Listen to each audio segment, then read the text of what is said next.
प्रकाश जी, आप हमारे साथ ऐसा नहीं कर सकते। और तुम देखो, अगर तुमने मेरी बेटी से शादी तोड़ी ना, तो जो भी प्रॉपर्टी मैंने तुम्हें दी है वो तो पूरी की पूरी वापस ले ही लूंगा, और आधी प्रॉपर्टी तुम्हारी भी लूंगा। अरे, मेरी आधी प्रॉपर्टी भला क्यों लेंगे आप? इसलिए क्योंकि मेरी बेटी को आधा नजर आता है, और उसकी नजर अभी तक तुम्हारी आधी जायदाद पर ही पड़ी है। अब तुम उसे घर से निकालोगे तो कुछ तो लेकर जाएगी ना। और अगर हम आपकी बेटी को अपने घर की बहू बनाकर रखे तो? तो तुम्हारी पूरी प्रॉपर्टी तुम्हारी ही रहेगी, और जो मैंने तुम्हें दिया है ना, उसमें से बस मैं आधा लेकर जाऊंगा। अरे, लेकिन अब आप अपनी दी हुई प्रॉपर्टी में से आधी वापस क्यों लेकर जाएंगे? अगर मैं आपकी बेटी को अपनी पत्नी बनाकर रखने को तैयार हूं तो? इसलिए ताकि भविष्य में अगर तुम मेरी बेटी को धोखा दो तो उसके पास कुछ तो रहे जो पति का हो।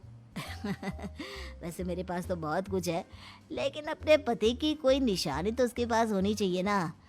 अब अगर तुमने मेरी बेटी को कानी कहा तो तुम्हें प्रॉपर्टी भी कानी ही मिलेगी, पूरी नहीं। जमाए राजा।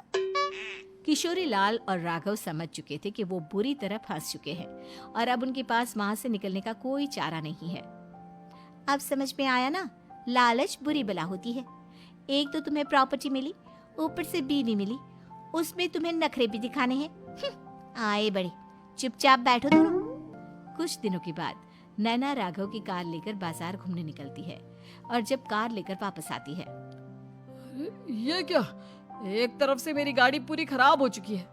लगता है तुमने मेरी गाड़ी को किसी दूसरी गाड़ी के साथ एक्सीडेंट किया है। अरे अरे, कितना बड़ा नुकसान कर दिया तुमने बहू। वो क्या है ना पापा जी, मुझे एक आंख से दिखाई नहीं दे रहा था, सामने से गाड़ी आ रही थी। मुझे तो सिर्फ आधा ही दिखाई दिया और वो गाड़ी मेरी कार से रगड़ते हुए निकल गई।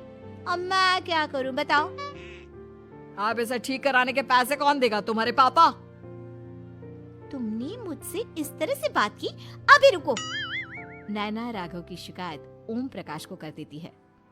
देखो राघव, अब जो मेरी आधी प्रॉपर्टी तुम्हारे पास थी ना, उसमें से आधी और मैं लेकर जाऊंगा, क्योंकि तुमने मेरी बेटी को डांटा।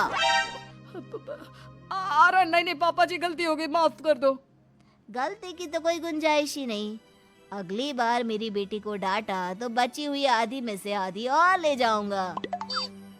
लालच के चक्कर में हम दोनों ने बहुत बड़ी गलती कर दी बेटा। एक तो तुम्हें कानी बहू मिली और ऊपर से जो माल मिला वो भी काना। इस तरह राघव की हर एक गलती पर ओम प्रकाश उसकी प्रॉपर्टी का आधा आधा हिस्सा लेकर अपना सारा माल वापस ले गया और राघव को कानी बीवी से काम चलाना पड़ा। भाई लालच वाकई में बुरी बला है।